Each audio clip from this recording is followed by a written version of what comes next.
Mening ismim Nargiza deb suhbatni boshladim. Oddiy so'z bo'lsa-da, bu ismni aytganimda yuragimda iliq bir titroq paydo bo'ldi. Yonimda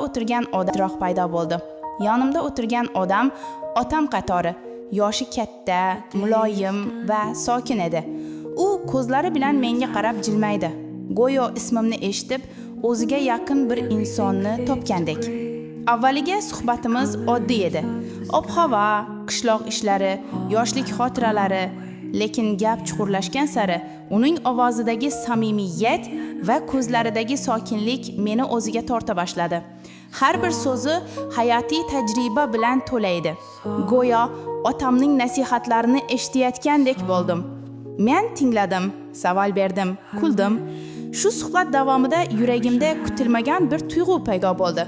Hurmat bilan aralashgan mehr asta-sekin sevgi tusini ola boshladi. Har safar uning ko'zlariga qaraganimda o'zimni sokinlik va ishonch bag'rida topardim. Kunlar o'tdi. Biz yana uchrashdik. Ba'zan choyxonada, ba'zan mahalla ko'chalarida. Har safar suhbatimiz yangi bir sahifa ochardi. U yoshlikdagi orzularini, hayotda kulgan xatolarini, o'rgangan saboqlarini gapirib berardi. Men esa tinglab, o'zimni go'yo bir kitob o'qiyotgandek his qilardim. Bir kuni u menga qarab dedi: "Nargiza, sen bilan gaplashsam yuragim yengil tortadi. Go'yo hayotimning eng toza faslini qayta yashayotgandek bo'laman." Bu so'zlarni eshitganimda yuragimda sevgi alangasi yanada kuchaydi. Men ham unga tan oldim. Men ham siz bilan suhbatlashsam, o'zimni sokinlikda topaman. Otam qatori odam bilan sevishib qoldim. Shu kundan boshlab bizning munosabatimiz oddiy suhbatdan ortiq bo'lib qoldi. Bu sevgi yoshlikdagi ehtiros emas edi. U samimiyat, ishonch va mehrning eng sof shakli edi. Har bir uchrashuvimizda vaqt qanday o'tganini sezmay qolardik. Go'yo 10 daqiqa suhbat butun bir dunyo bo'lib tuyulardi. Ammo hayot sinovsiz bo'lmaydi. Bizning munosabatimizni ba'zi odamlar tushunmadi, kimdir qarshilik bildirdi. Yoshi katta odam bilan sevgi bo'ladimi degan savollar ko'tarildi. Men esa yuragimdagi tuyg'uni himoya qildim.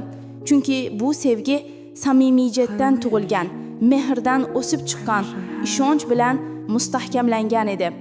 Vaqt o'tgan sari biz bir-birimizni yanada chuqurroq angladik.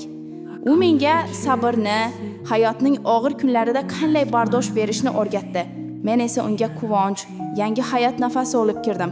Bizning sevgi hikoyamiz oddiy emas edi, lekin chinakam edi. O'sha kuni men o'zimga tan oldim. Otam qatori odam bilan sevishib qoldim. Bu tuyg'u oddiy emas edi. U samimiyat, ishonch va mehrning eng sof shakli edi. Va men bilaman, bu sevgi mening ismim bilan boshlangan, uning ko'zlarida davom etgan, hayotimizda abadiy iz qoldiradigan hikoya bo'lib qoladi.